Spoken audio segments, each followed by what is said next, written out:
बिस्मिल्लाहिर्रहमानिर्रहीम। हमारा और आप लोगों का जो नेक्स्ट ग्लैंड है इसको हम और आप लोग गोनेड्स हम और आप लोग इसको कहते हैं। ये जो गोनेड का लफ्ज़ है मेडिकल साइंस में और पर्टिकुलरली एंडोक्राइनोलॉजी में ये कोलिक्वल लफ्ज़ है। कोलिक्वल का मतलब ये है मोटा लफ्ज़ है।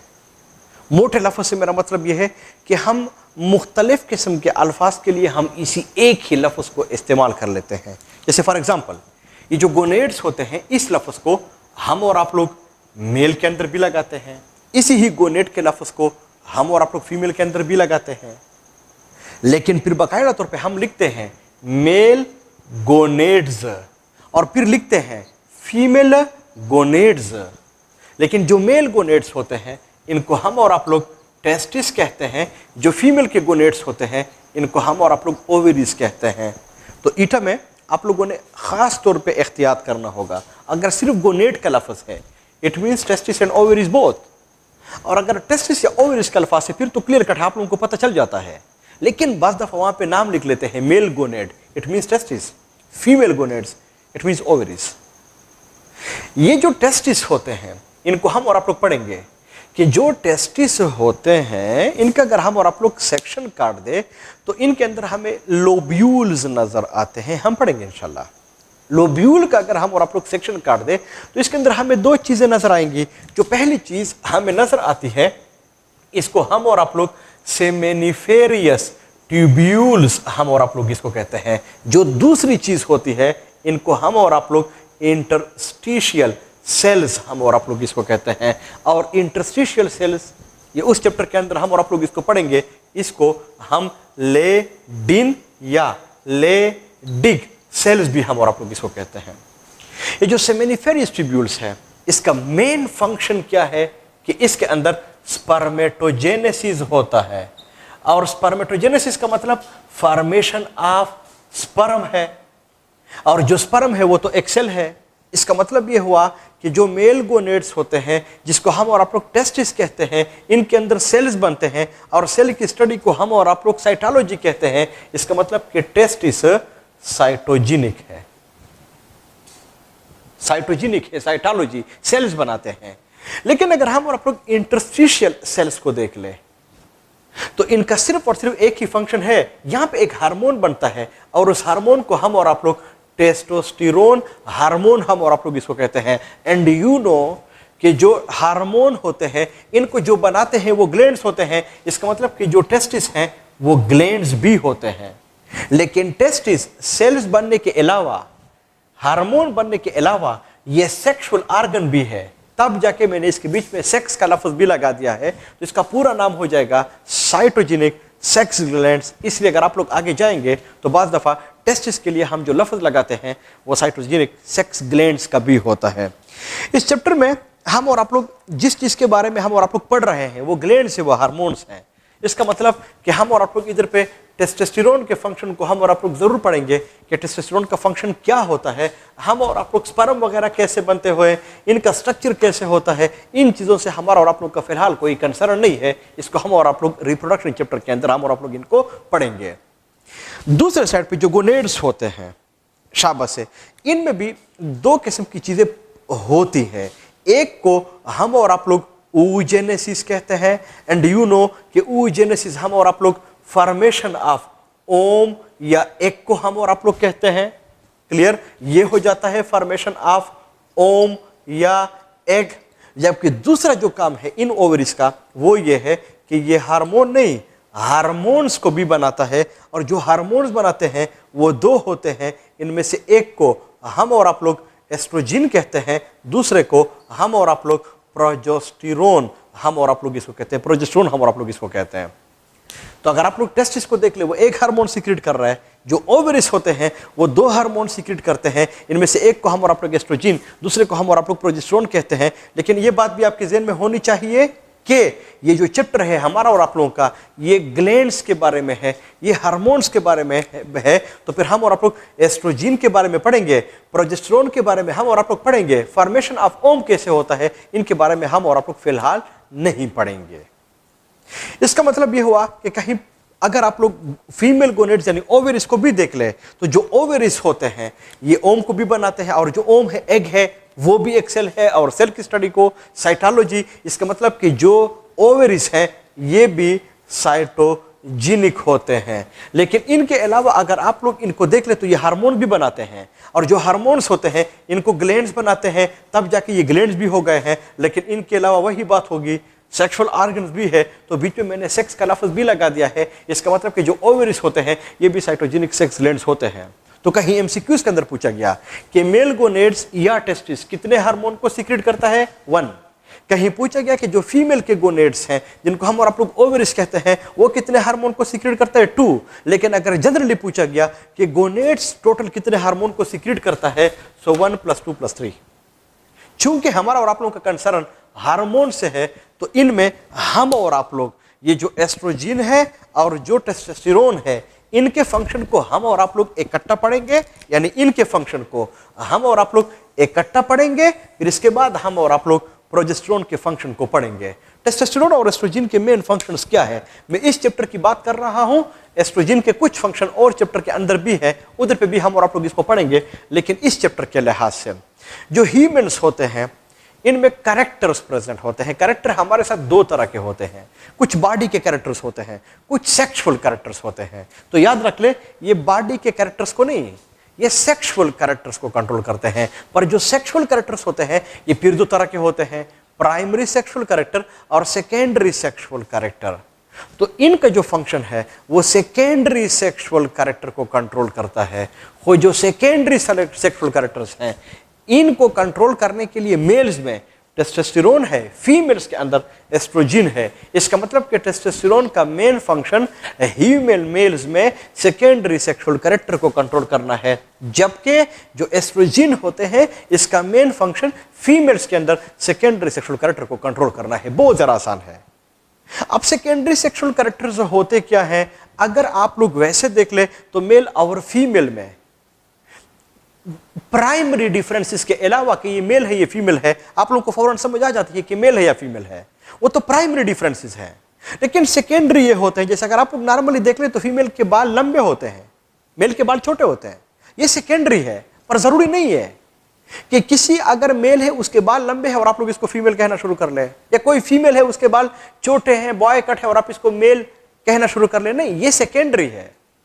इस तरह से अगर आप देख ले, मेल के बॉडी के ऊपर हेयर्स होते हैं, फीमेल के बॉडी के ऊपर हेयर्स नहीं होते, सेकेंडरी हेयर। जरूरी ऐसा होता भी नहीं है, बहुत जरा मेल ऐसे होते हैं जिसके बॉडी के ऊपर हेयर्स नहीं होते।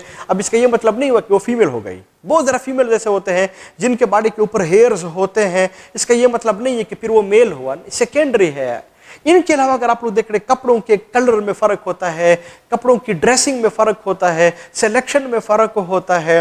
फीमेल आमतौर पे मेकअप के शौकीन होते हैं, मेल नहीं होते। बहुत ज़्यादा सेकेंडरी डिफरेंसेस हैं। शूज़ में देख ले और चीज़ों में देख ले, ये सारे के सारे सेकेंडरी। तो इनको कंट्रोल करने के लिए मेल में टेस्टोस्टेरोन, फीमेल के अंदर एस्ट्रोजन जो है ये रिस्पॉन्सिबल होता है। प्रोजेस्टेरोन, इसके सिर्फ और सिर्फ 2 ही फंक्शंस हैं। Number 1 milk production.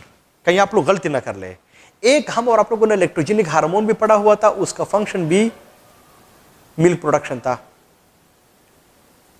नंबर 2, इसके बाद हम और आप लोगों ने ऑक्सीटोसिन को पढ़ा, उसका फंक्शन मिल्क इजेक्शन था। एक हम और आप लोग प्रोजेस्टेरोन पढ़ रहे हैं, इसका फंक्शन मिल्क प्रोडक्शन है। तो आप लोगों ने उधर ईटम एमसीक्यू में देखना है, अगर फंक्शन मिल्क प्रोडक्शन है तो 2 हार्मोन मैंने आप लोगों को बता दिए हैं, लेकिन अगर इजेक्शन है तो फिर ऑक्सीटोसिन होगा। जो दूसरा इसका फंक्शन है वो ये है कि हम और आप लोग पढ़ेंगे प्रेगनेंसी में कि जब जाइगोट बन जाता है तो जाइगोट यूट्रस के एंडोमेट्रियम लेयर के अंदर इम्प्लांट होता है। इस इम्प्लांटेशन के लिए हमें जो हार्मोन जरूरी होता है इसको हम और आप लोग प्रोजेस्टेरोन कहते हैं। तो प्रोजेस्टेरोन का दूसरा मेन फंक्शन इम्प्लांटेशन है। तो प्रोजेस्टेरोन के 2 फंक्शन हो गए हैं, इनमें से जो एक हुआ उसको हम और आप लोग कहते हैं मिल्क प्रोडक्शन, जो दूसरा फंक्शन हुआ वो हुआ इम्प्लांटेशन। तो ये पॉइंट्स आपके ज़हन में होने चाहिए। इस ग्लैंड के अंदर मैं बाकी चीजें हटा रहा हूं, सिर्फ और सिर्फ टेस्टोस्टेरोन को मैं छोड़ रहा हूं। टेस्टोस्टेरोन का मेन फंक्शन क्या है वो मैंने आपके साथ शेयर कर लिया है। ये मेल्स के अंदर सेकेंडरी सेक्सुअल कैरेक्टर को कंट्रोल करता है। मैंने फीमेल की बात नहीं की हुई है, इसको मैं छोड़ रहा हूं। इसके अंदर मेरा अपना एक मतलब है, मकसद है वो आप लोगों को समझ आ जाएगा कि मैंने इसको क्यों छोड़ दिया है। तो हमारा और आप लोगों का इसके बाद जो ग्लैंड है उसको हम और आप लोग एड्रिनल ग्लैंड हम और आप लोग इसको कहते हैं। एड्रिनल ग्लैंड हम और आप लोग इसको कहते हैं।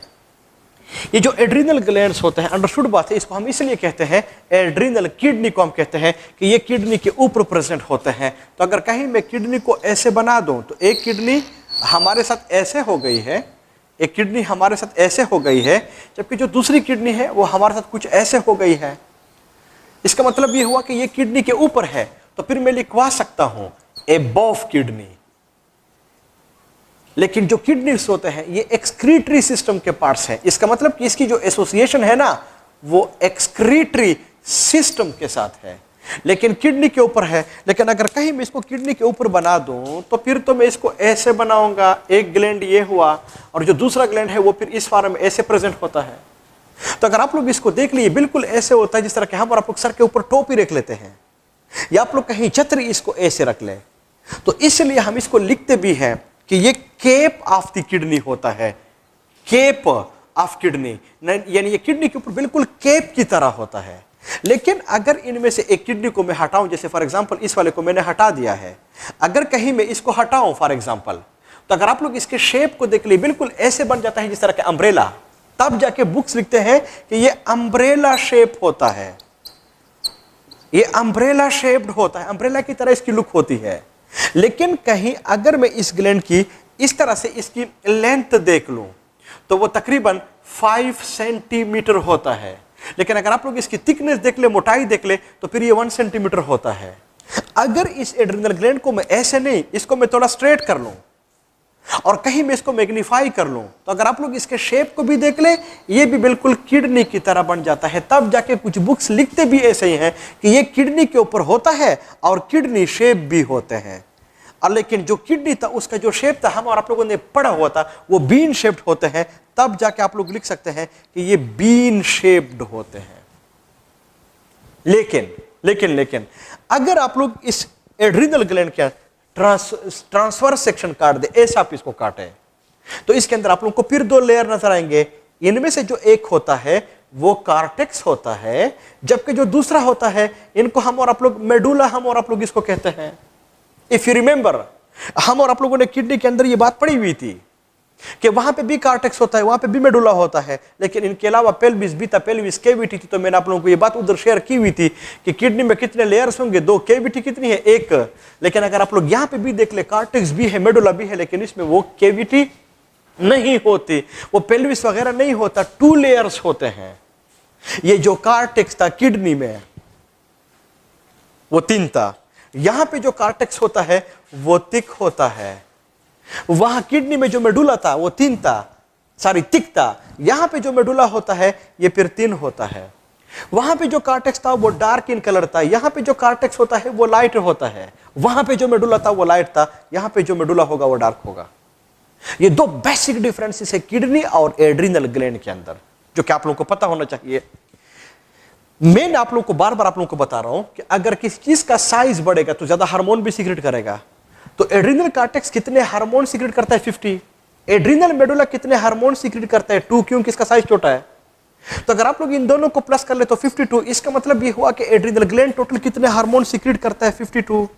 हर एक ग्लैंड के बारे में बता रहा हूं। पिट्यूटरी ग्लैंड कितने सीक्रेट कर रहा है, थायराइड ग्लैंड कितने सीक्रेट कर रहा है, पैराथायराइड ग्लैंड कितने सीक्रेट कर रहा है, गोनेट्स कितने सीक्रेट कर रहा है, आप लोगों के साथ शेयर कर रहा हूं। तो ये 52 है। इसका मतलब ये हुआ कि सबसे ज्यादा हार्मोन जो सीक्रेट करता है कहीं पूछा गया तो वो एड्रिनल ग्लैंड है, सबसे कम वो पैराथायराइड ग्लैंड है। Master gland pituitary gland, longest gland thyroid gland. हर एक ग्लैंड के बारे में खूबसूरत बात भी है जो कि आप लोगों को पता होना चाहिए। ये जो 50 हार्मोन्स होते हैं हर एक को अगर हम और आप डिस्कस करेंगे मसला होता है। लेकिन इन सबको कलेक्टिवली बुक ने कार्टिकाइड्स या स्टीरॉइड का नाम भी लिखा हुआ है, लेकिन आसानी के लिए इन्होंने इनको 3 ग्रुप में क्लासिफाई किए हुए हैं। इनमें से एक को हम और आप लोग कहते हैं ग्लूकोकार्टिकाइड्स, जो दूसरा होता है मिनरल कार्टिकाइड्स, जो तीसरा होता है इनको हम और आप लोग कहते हैं एंड्रोजिन्स। ग्लूकोकार्टिकाइड्स क्या होते हैं? ये बॉडी में ग्लूकोज वगैरह की मेटाबॉलिज्म को रेगुलेट करता है। इसमें कितने हार्मोन्स होंगे इस 50 में से? बहुत ज्यादा है। लेकिन इनमें से एक एग्जांपल आपके कोर्स में है और वो है कॉर्टिसोल। तो कॉर्टिसोल क्या है? ये ग्लूकोकार्टिकाइड है। इसका फंक्शन क्या है? बॉडी के अंदर ये जो ग्लूकोज वगैरह होते हैं इनकी मेटाबॉलिज्म को रेगुलेट करता है, क्योंकि हार्मोन है। मिनरल कार्टिकाइड, ये मिनरल्स को रेगुलेट करता है। इस 50 में से कितने हैं? बहुत ज्यादा होते हैं, पूरा ग्रुप है। लेकिन इनमें से एक एग्जांपल आपके कोर्स में है और वो है एल्डोस्टेरोन। और एल्डोस्टेरोन क्या है? ये मिनरल कार्टिकाइड है। इसका फंक्शन क्या है? ये बॉडी के अंदर मिनरल्स को, सोडियम, पोटाशियम, साल्ट, इनके लेवल को रेगुलेट करता है। एंड्रोजीन्स क्या होते हैं ये अभी आप लोगों को समझाऊंगा, लेकिन इसके ऊपर एमसीक्यूज क्या आते हैं, जो डिस्कशन कर रहा हूं ये बात आपकी ज़हन में होनी चाहिए। एमसीक्यूज कैसे आते हैं? एल्डोस्टेरोन कौन सा ग्लैंड सीक्रेट करता है? अंडरस्टूड बात है, एड्रिनल ग्लैंड। एल्डोस्टेरोन को कौन? एड्रिनल कार्टेक्स है, मेडुला, अंडरस्टूड बात है, कार्टेक्स। एल्डोस्टेरोन किस ग्रुप से बिलोंग करते हैं? You know mineral corticoids. इस तरह के क्वेश्चन इसके ऊपर आते हैं। एंड्रोजीन्स क्या होते हैं? इस 50 में से कुछ एंड्रोजीन्स भी होते हैं। और इन एंड्रोजीन का फंक्शन क्या है? ये ऐसे हार्मोन्स होते हैं जो टेस्टोस्टेरोन नहीं होते। समझने की प्लीज कोशिश कर ले, स्लो स्लो बता रहा हूं। एंड्रोजीन्स क्या होते हैं? ये ऐसे हार्मोन्स होते हैं जो टेस्टोस्टेरोन नहीं होते, पर फंक्शन टेस्टोस्टेरोन की तरह होता है। और की तरह ये अल्फाज मैंने आप लोगों को बार बार समझाए हुए थे कि कुछ लोग माशरे में होते हैं जो वो नहीं होता लेकिन उसकी तरह होता है। इसका मतलब यह हुआ कि जो एंड्रोजीन है इसका फंक्शन टेस्टोस्टेरोन की तरह है। टेस्टोस्टेरोन का फंक्शन सेकेंडरी सेक्सुअल कैरेक्टर लेकिन मेल्स वाले डेवलप करने हैं। इसका मतलब कि एंड्रोजीन का फंक्शन भी टेस्टोस्टेरोन, मेल ने सेकेंडरी सेक्सुअल कैरेक्टर मेल के डेवलप करता है। इसका मतलब यह हुआ कि अगर मैं पूछूं कि टेस्टोस्टेरोन की सिक्रेशन मेल के अंदर होगी, हाँ होगी, क्योंकि मेल्स में टेस्टिस है। लेकिन अगर मैं पूछूं कि फीमेल्स के अंदर टेस्टोस्टेरोन की सिक्रेशन होगी, नहीं होगी, क्योंकि वहां पे टेस्टिस नहीं है। लेकिन अगर मैं पूछूं एंड्रोजीन की सिक्रेशन मेल के अंदर होगी, हाँ होगी, क्योंकि वहां पे किडनीज है, एड्रिनल ग्लैंड है, एंड्रोजीन की सिक्रेशन होगी। लेकिन अगर मैं पूछूं फीमेल के अंदर एंड्रोजीन की सिक्रेशन होगी, हाँ होगी, क्योंकि एड्रिनल ग्लैंड तो उधर पे भी है ना। इसलिए अगर मेल में एंड्रोजीन की सिक्रेशन नॉर्मल से ज्यादा हो जाए तो उस मेल में सेकेंडरी सेक्सुअल कैरेक्टर नॉर्मल से ज्यादा डेवलप हो जाएंगे। बॉडी के ऊपर बहुत ज्यादा हेयर्स होंगे, जो है क्या है, आवाज जो होगी वो बहुत ज्यादा मोटी हो जाएगी, थिक हो जाएगी। लेकिन अगर किसी फीमेल के अंदर एंड्रोजीन की सिक्रेशन नॉर्मल से ज्यादा हो जाए तो फिर वहां पे भी सेकेंडरी सेक्सुअल कैरेक्टर लेकिन मेल्स वाले वो डेवलप होना शुरू हो जाते हैं, बॉडी के ऊपर हेयर्स आना शुरू हो जाते हैं। मेलनेस जैसे जो क्या है सेक्सुअल कैरेक्टर्स हैं सेकेंडरी वाले, वो फिर डेवलप होना शुरू हो जाते हैं। नेक्स्ट, ये जो एड्रिनल मेडुला होता है ये सिर्फ और सिर्फ दो ही हार्मोन को सीक्रेट करता है। इनमें से एक को हम और आप लोग इपिनेफ्रिन और दूसरे को हम और आप लोग नार इपिनेफ्रिन कहते हैं, या इसको कुछ लोग एड्रिनालिन और इसको नार एड्रिनालिन भी हम इसको कहते हैं। इपिनेफ्रिन और नार इपिनेफ्रिन इन दोनों का फंक्शन फाइट और फ्लाइट रिएक्शंस में होता है। टेंशन, एंजाइटी, फियर इनको कम करता है, ज्यादा नहीं करता, कम करता है। इसलिए जिन लोगों में एपिनेफ्रिन या नार एपिनेफ्रिन की सिक्रेशन नॉर्मल से ज़्यादा हो तो उन लोगों में आमतौर पे ये फियर, टेंशन वगैरह जो होते हैं ये भी कम होते हैं। इसका मतलब ये हुआ कि ये दोनों के दोनों हार्मोन, अगर आपके ज़हन में ये बात आती है कि एपिनेफ्रिन और नार एपिनेफ्रिन आपस में अपोजिट होते हैं, एक कम करते हैं दूसरा ज़्यादा करता है, नहीं, ये दोनों के दोनों कम करते हैं। इसकी पूरी एक फिजियोलॉजी है, ईटा में ये ज़रूरी नहीं होता, लेकिन आप लोगों को ये पता होना चाहिए। तब जाके उसने ये बात भी लिखी हुई है कि ये फियर, टेंशन, एंजाइटी यानी फाइट और फ्लाइट रिएक्शन के अंदर ये रिलीज होते हैं। अगर हम और आप लोग एड्रिनल ग्लैंड को हम देख ले तो इसके लिए भी पिट्यूटरी ग्लैंड से, if you remember, adrenocorticotrophic hormone तो आता है। और ये बात मैंने आप लोगों को उधर समझाई हुई थी कि इसका फंक्शन क्या है, एड्रिनल ग्लैंड का स्ट्रक्चर कैसे होता है,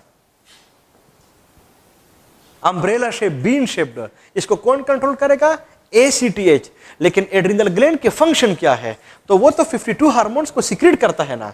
तो इनमें से जो एड्रिनल कार्टेक्स से जो फिक्स 50 हार्मोन सीक्रेट करता है, these are under the control of ACTH। लेकिन जो ये दो हार्मोन्स होते हैं इपिनेफ्रिन और norepinephrine, it is not under the control of the ACTH. इसका मतलब कि एड्रिनल कॉर्टेक्स एसीटीएच के कंट्रोल के अंदर है, एड्रिनल मेडुला नहीं है।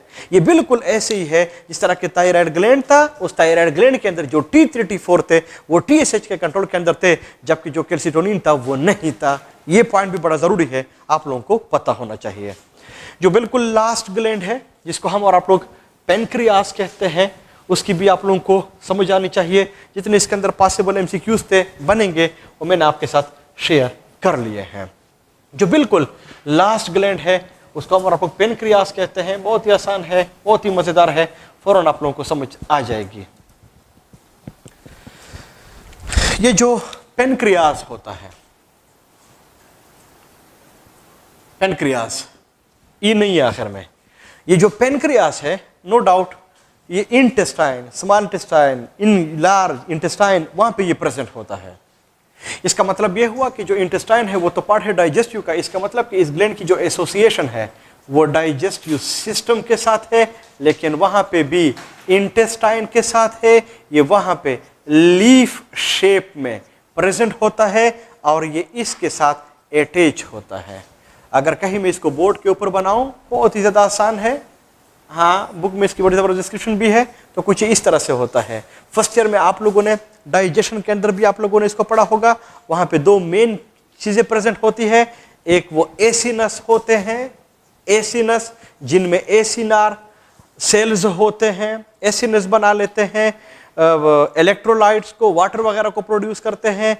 एल्केलाइड इन नेचर होते हैं, 500 to 800 ml per day produce करते हैं, यानी इसका फंक्शन डाइजेस्टिव है। बहुत ज़्यादा हिस्सा इनमें वो एसिनस वाला हो जाता है। इसके अंदर हम बहुत ज़्यादा बातें हम और आप लोग नहीं करेंगे क्योंकि ऑलरेडी आप लोगों ने इसको फर्स्ट ईयर के अंदर पढ़ा हुआ है।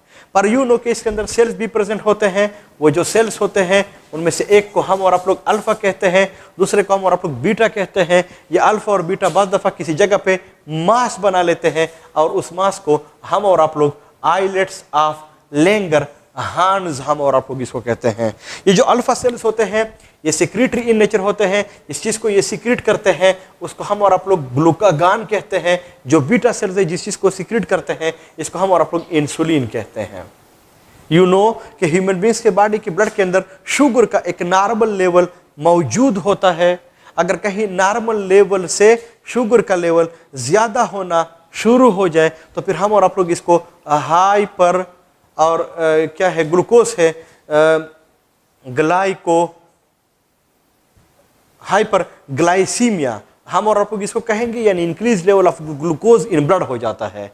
अगर हुआ तो यू नो कि फिर बंदा जो होता है इनके ब्लड के अंदर अगर शुगर का लेवल बढ़ जाए तो फिर हम और आप लोग इसको डियाबिटिक मिलाइटिस हम और आप लोग इसको कहते हैं। शुगर जिसको हम और आप लोग कहते हैं ये फिर मुख्तलिफ किस्म के कॉम्प्लिकेशंस को प्रोड्यूस कर लेता है, राइट, जिनकी ज़रूरत नहीं है कि हम और आप लोग इसको डिस्कस भी कर सके। तो अगर कहीं ऐसा हो जाए तो शुगर का लेवल जो ही नॉर्मल से मामूली भी बढ़ जाए, यही शुगर का मॉलिक्यूल पेनक्रियास, पेनक्रियास में आइलेट्स ऑफ लैंगरहान, वहाँ पे ये बीटा सेल और बीटा सेल फौरन इंसुलिन को सिक्रेट कर लेता है। इंसुलिन ब्लड को आ जाता है और ब्लड के अंदर इसका काम क्या होता है कि ये ग्लूकोज के लेवल को कम करेगा। अगर कम करेगा तो फिर हम और आप लोग इसको हाइपो और ग्लाइसीमिक एजेंट हम और आप लोग इसको कहेंगे। ये अल्फाज हम और आप लोगों ने उधर पे ये कैल्सिटोनिन और पैराथर्मोन के अंदर भी हम और आप लोगों ने ये अल्फाज इस्तेमाल किए हुए थे। तो फिर इसके लेवल को कम करेगा। तो कैसे कम करेगा? ये शुगर को यूरिन के साथ बहुत ज़्यादा निकालेगा। यूरिन के साथ ज़रा शुगर निकलेगा तो बॉडी के अंदर शुगर का लेवल कम हो जाएगा। फीसिस के साथ निकालेगा, मसल्स को मजबूर करेगा कि आप इस ग्लूकोज से ग्लाइकोजन को बना दे, लेकिन उन सब मैकेनिज्म को ऑन करेगा जिससे शुगर का लेवल कम हो जाए। अगर नहीं हुआ तो फिर ये मुख्तलिफ किस्म के कॉम्प्लिकेशन यानी जो डिजीज़ काज करेगा, अंडरस्टूड बात है, वो क्या होगा? वो फिर डायबिटिक ये मिलाइटिस वगैरह ही होंगे। बाद दफ़ा ह्यूमन बींग्स के बॉडी में शुगर का लेवल कम होना शुरू हो जाता है। पर आप लोगों को बता दूं कि अगर शुगर का लेवल कम होना शुरू हो जाए तो फिर हम और आप लोग इसको हाइपो और फिर ग्लाइसीमिया हम और आप लोग इसको कहेंगे। और शुगर जो होता है, ग्लूकोज जो होता है, इसको और सेल्स भी इस्तेमाल करते हैं, लेकिन जो बहुत ज़्यादा इसको इस्तेमाल करता है उसको हम और आप लोग न्यूरॉन कहते हैं। तो जो न्यूरॉन होते हैं वो फिर काम करना छोड़ना शुरू कर लेते हैं। और अगर ग्लूकोज का लेवल कम हो जाए, नर्वस सिस्टम रिस्पॉन्स करना कम शुरू कर ले, तो फिर बंदा अनकॉन्शियस हो जाता है। इसलिए फिर आमतौर पर आप लोगों ने हॉस्पिटल में भी देखा होगा कि फिर इसको आमतौर पे ग्लूकोज का जो इन्फ्यूजन होता है, ड्रिप होता है, ये फिर इनको लगा लेते हैं। अगर कहीं इसका लेवल बहुत ज़्यादा ड्रॉप हो जाए, तो फिर जो ग्लूकोज का लेवल होता है अगर बहुत ज़्यादा ड्रॉप हो जाए, तो नर्वस सिस्टम फिर काम ही नहीं करता, तो फिर ये डेथ को काज कर लेते हैं। इसका मतलब कि जो हाइपोग्लाइसीमिया है ये बहुत ही ज़्यादा खतरनाक है, ये बहुत ही ज़्यादा लीथल होता है। मेरी बात आपके ज़हन में होनी चाहिए। नेक्स्ट, अगर कहीं ये लेवल कम होना शुरू हो जाए, तो फिर यही ग्लूकोज का मॉलिक्यूल जो होता है ये फिर जाएगा किधर, पेनक्रियास को, फिर जाएगा किधर, आइलेट्स ऑफ लैंगरहांस को, फिर किधर जाएगा, अल्फा सेल्स को। वो किस चीज को सीक्रेट करेगा, ग्लूकागान को, फिर किधर आएगा, ब्लड को, और ब्लड के अंदर इस ग्लूकोज के लेवल को बढ़ाएगा। तो फिर इसको हम फिर कहेंगे कि ये हाइपर ग्लाइसीमिक एजेंट है, कि ये ग्लूकोज के लेवल को हाई करेगा। तो अगर आप लोग इंसुलिन और ग्लूकागान को देख ले, ये फिर आपस में फंक्शन एक है पर अपोजिट है, तो फिर ये फिर आपस में एंटागोनिस्टिक जो है ये मसल्स हो गए हैं। तो फिर ये शुगर के लेवल को कैसे बढ़ाता है, वही बातें होंगी कि यूरिन के अंदर ग्लूकोज के लेवल को कम कर लेगा, फीसिस के अंदर इसको कम कर लेगा। इनके अलावा जो शुगर होगा उसको मसल के सेल से ग्लाइकोजन की ग्लाइकोजिनोलाइसिस होगी, ये सारा कुछ होगा, तब जाके वो शुगर का जो लेवल है ना ये फिर बढ़ जाएगा। इसी तरह से ये जो पेनक्रियाज होता है ये फिर इस तरह से शुगर के लेवल को कंट्रोल कर लेता है। लेकिन जो पेनक्रियास होता है ये ह्यूमन बीइंग से बॉडी में होता एक है, अगर एक है वही बात होगी, अनपेयर्ड होगा, इसमें किसी किस्म के लोब्स नहीं होते। लेकिन ह्यूमन बीइंग्स के बॉडी में जो सबसे लॉन्गेस्ट ग्लैंड है, यानी लेंथ के लिहाज से जो सबसे बड़ा होता है वो पेनक्रियाज ही होता है। इसलिए हर एक ग्लैंड के बारे में अगर आप लोग थोड़ा सोचे तो लॉन्गेस्ट कौन सा ग्लैंड होता है, लार्जेस्ट कौन सा ग्लैंड होता है, मास्टर ग्लैंड कौन सा होता है, स्मॉलेस्ट ग्लैंड कौन सा होता है, इन चीज़ों की आप लोगों को समझ आनी चाहिए। एक छोटा सा टॉपिक है इसके अंदर, एक 2 मिनट में शॉर्टकट में ट्रिक्स आप लोगों को मैं समझा देता हूं, और वही चैप्टर और वही टॉपिक होम्योस्टेसिस के अंदर भी है, वो है फीडबैक मैकेनिज्म। और जो फीडबैक मैकेनिज्म होता है इसका मतलब क्या होता है, शाबाश से अगर आप लोग यहाँ पे देख लें कि जो बीटा सेल्स है फॉर एग्जांपल, वो शुगर के लेवल को कंट्रोल कर रहे हैं, लेकिन कैसे कि जब हाइपर हो जाए तो इसको हाइपो पे ले आता है। तो जो ही शुगर का लेवल बढ़ना शुरू हो जाता है वही शुगर का मॉलिक्यूल चला जाता है इंसुलिन को। तो जितना इंसुलिन ज्यादा आएगा, इंसुलिन का लेवल बढ़ेगा, शुगर का जो लेवल है ना वो कम होना शुरू हो जाएगा।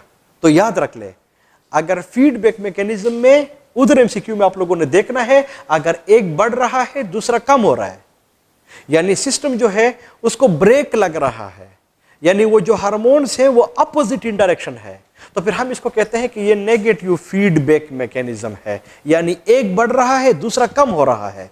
लेकिन अगर आप लोग यहां पे देख ले, अगर किसी इंडिविजुअल में ग्लूकागान बढ़ेगा तो ग्लूकोज का लेवल बढ़ेगा, ग्लूकागान बढ़ेगा, ग्लूकोज का लेवल बढ़ेगा, एक बढ़ रहा है दूसरा भी बढ़ रहा है। अगर दोनों की डायरेक्शन सेम है, एक सिस्टम एक्सेलरेट हो रहा है, तो फिर हम आमतौर पर इसको कहते हैं कि पॉजिटिव फीडबैक मैकेनिज्म। तो ईटा में आप लोगों ने एक एहतियात करना है, आसान सा ट्रिक आप लोगों को बता रहा हूं कि हार्मोन्स को देख ले, दोनों का डायरेक्शन सेम, ज्यादा हो रहे हैं या कम हो रहा है, हो दोनों के दोनों, तो पॉजिटिव। लेकिन अगर एक कम हो रहा है दूसरा ज्यादा हो रहा है, तो फिर हम और आप लोग इसको नेगेटिव फीडबैक मैकेनिज्म हम इसको कहते हैं। This is all about the chemical coordination. Thank you very much.